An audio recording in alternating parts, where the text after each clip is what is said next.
The Mixed Mornings and More podcast with Steph and Shawn. Now available daily. Good morning, world. Hey, good morning. Happy Tuesday. It's April. It's the 12th. It's still the year 2022. And Steph, we're fired. New boss fired us. We're 2 minutes off.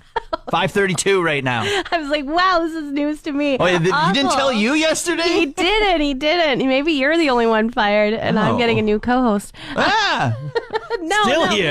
Still here. 5 a.m. Confessions.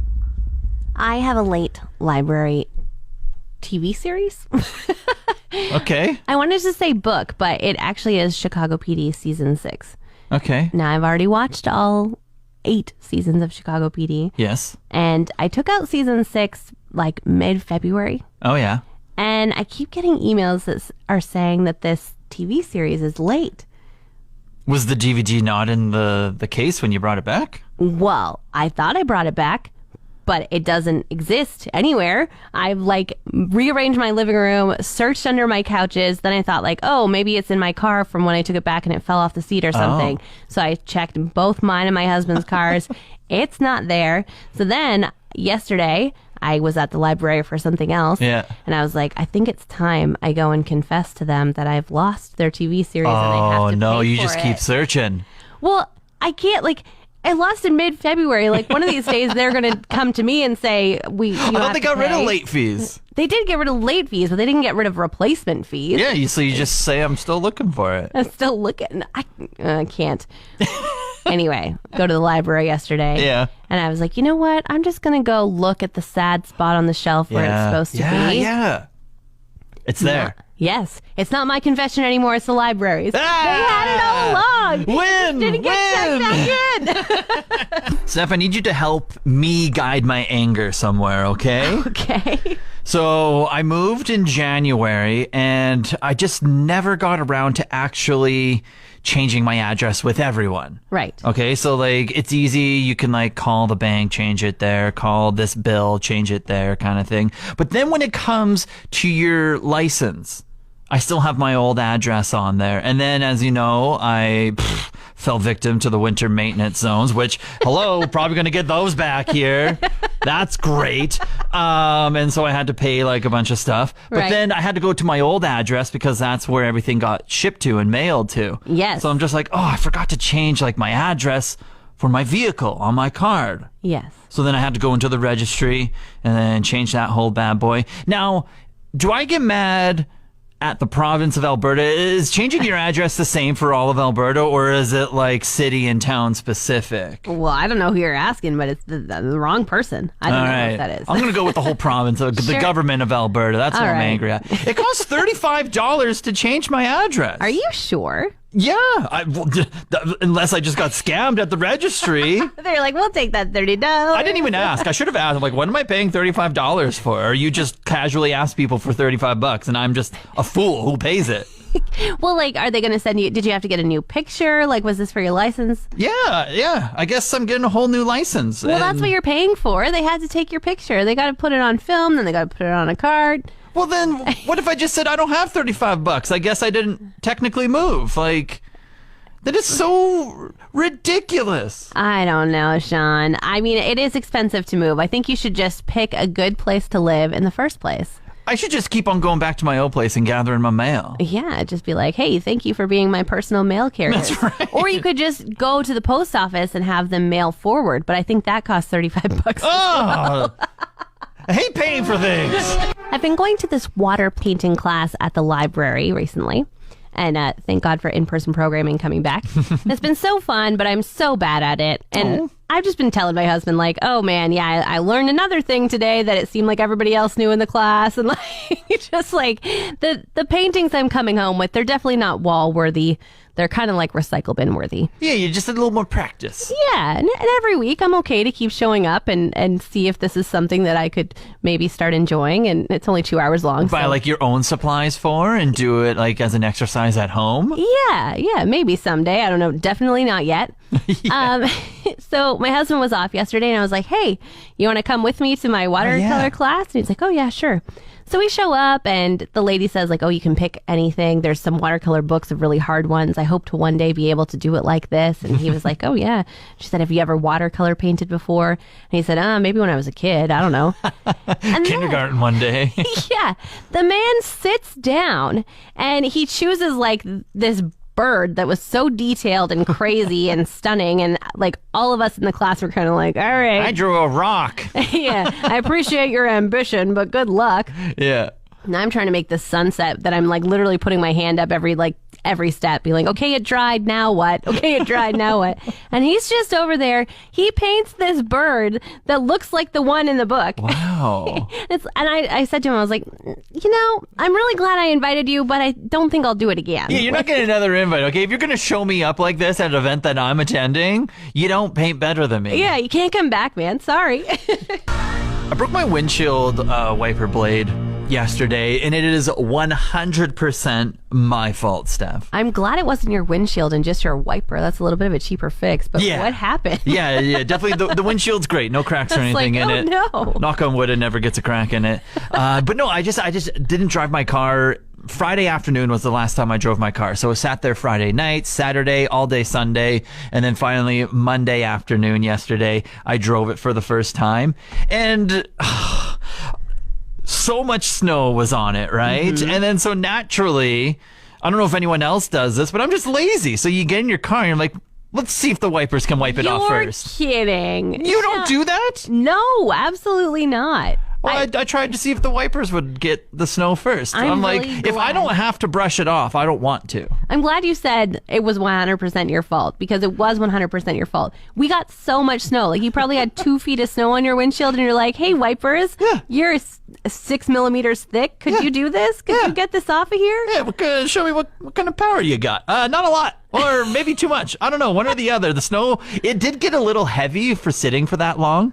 Yeah. It wasn't just all fluff. There was some like wet snow in there as well. So then it didn't go, but then it did that thing where it was like, it like moved up like half an inch. Yeah. And so it was like, oh, it has to go the full way. So as I got out there and I was like brushing snow off my windshield, it started to like inch up. And then finally it was just like, and it just like flew off. I was like, all right, I guess that's, well, you know what? And I needed new wipers anyway. So it was like, it was meant to be. You're lucky that you don't need a new wiper motor.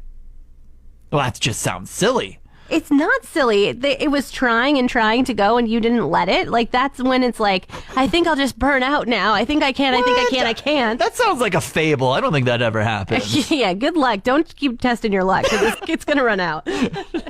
Watching a lot of 90 Day Fiancé these days. Gross. I can't really comment. I watch a lot of reality TV. Well, there's this couple on there called Gino, your favorite guy from Big Brother Canada. He's not the same guy, but... It's not a Greek goddess? No, he's a 50-something-year-old dude from Michigan.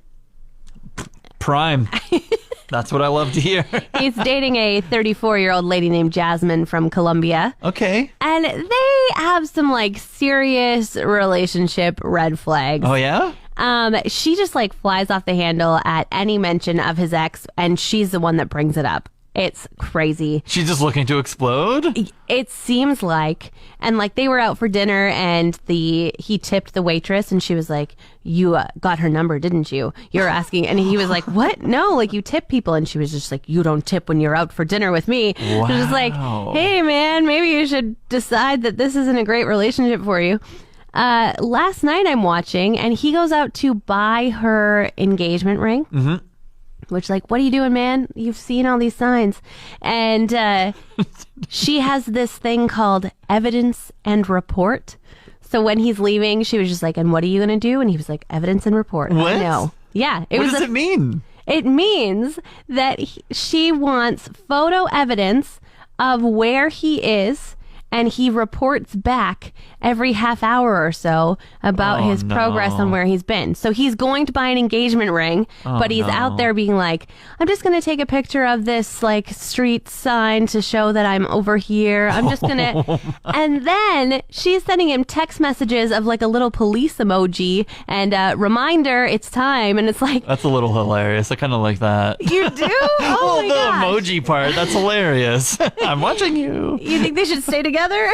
No, not at all. That's so toxic. Like, if it gets to this point, why doesn't he just turn on, like, don't phones have, like, location, like, share your location? Yeah. That would be a lot easier. I'd just be like, I'll share my location with you 24/7. You can follow me around. But then if you go to an engagement ring store, how do you...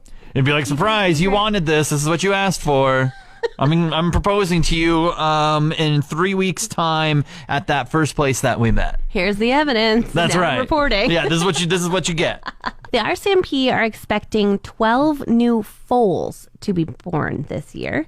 And they've got a contest going right now for kids that are 14 and under, but whatever. Oh, yeah, I remember these contests. They happen every year. Yeah, so this year the letter V is the only requirement for horse foal names. And they say these horses could go on to be joining the musical ride and be very important VIHs, very important horses. This. And so I thought we could come up with some names that start with V to like maybe just start brainstorming, help some of our 14-year-old and under listeners. So, yes, I love this. The first thing when I was trying to brainstorm V words, I came up with varicose veins. It's Steph for 14-year-olds. we don't need to put that upon horses either. Right. A varicose vein. No. So we're axing that one completely out. Okay. How about vanilla villain? Oh, I like that. That's fun. That's like, fun. Oh, the vanilla villain's going to get us. Yeah. I like villain. I don't know, for a horse in a musical thing, but vanilla, that's a start. Thank you. I have Vaughn. Vaughn. But not spelled like Shawn, but with a V. Okay. Yeah, so not like VAUGH. It's like VHAWN. Vaughn. Just after me. I don't know if the English works out there, but I appreciate your effort. Vicious vulture. Wow, these names that you're coming up with. Okay, that's fun. That's very fun. I had more some like Blazer. Instead of like laser or blazer, it's just Blazer. I still feel like that's not a word, but how about variety? I think that's kind of pretty. That's fun. A variety. I can see that being a horse too. She has a variety of tricks up her sleeve. Yeah. That variety. Yeah, and horse people are a little weird like that. So I see like a variety working. I also have like Hurricane. Instead of like hurricane, it's just Hurricane. I like that one. I don't think that's a word either, but I think that one actually works over the Vaughn. It's not in the rule. idea. They don't have to be words in the rule. You can make up your own words. True. Okay. How about it's a vibe? Vibe. Oh, yeah. That's definitely coming from a 12-year-old. So that could definitely work, I think. And this is my last option. Okay. Viral video. Oh. There's so many V's. Like, I think it just works. Viral videos coming down the track. No? No, I'm just going to put it down. I'm not going to build up your hopes anymore. That's a no. I have a question about music taste and like where do other people stand on it, Steph? Okay. So I'll ask you and everyone, 780-791-1037. You can text or call. When it comes to sad music, like say, let's take Olivia Rodrigo, Top of Mind, okay? Mm-hmm. Front to back, her album is absolutely incredible. It is about heartbreak. It's about like love and heartbreak and all the things in between. She's 20, I don't know. She's somewhere in between. Like she had a heartbreak when she was 17. I think she's 19 now. But she's growing up. And just like the songwriting and the music, and it's just so perfectly constructed. And it's just like, oh my goodness, like who hurt you? And for some reason, I love the music, but I'm in a loving relationship for like almost the past 3 years. And in fact, I've never had a bad breakup in my life. Well, knock on wood right now, Shawn. Like, good for you. Yeah. But then I'm just like, am I alone in like loving this kind of music? Am I just an emotional man? It does seem that. Obviously, you're not alone in that. I mean, she won 3 Grammys just last week. Yeah. I don't listen to sad music when I'm not sad. Okay. I don't want it to bring down my mood. Yeah. I'll skip the song. Oh, okay. So you won't like say like Adele Easy on Me like comes on. Can you enjoy that for just like the musical thing that it is? Or would you have to be in a mood to listen to it? I wouldn't listen to the lyrics. I do enjoy Adele. I think she's amazing and I would sing along with it, but it's not going to like resonate in my head. Like, this is a very sad song about divorce. Like, I'm just like, go easy, try and like hit her same notes. Yeah, okay. See, that's how I kind of feel as well because like, again, it doesn't, the sadness doesn't register with me. Like the lyrics don't like hit deep down like, oh, I felt that pain too. But it's just more so it's just like the songwriting and everything that goes into it. I'm just like, oh, like very clever, like the way you put this together, and like I can enjoy for what it is, but then I can also like try and sing it at the top of my lungs, but then like I move on to the next song and I feel great. I don't know. Wonder too, though, like I remember I was listening to a Taylor Swift album one time and really enjoying it. Yeah. And then my best friend, though, was going through a breakup and she's like, can we skip this song? Can we skip this song? This was what a breakup too. And I was like, really? But like, it's just a different stage of life when you're not going through it. You're not listening to the lyrics that closely. You're just like, I need to be more mindful when I listen to my sad songs around people. They could be going through something. I'm all happy listening to it. What a jerk, Shawn. Want more of today's show? Download the Mixed Mornings and More podcast. Now available every weekday.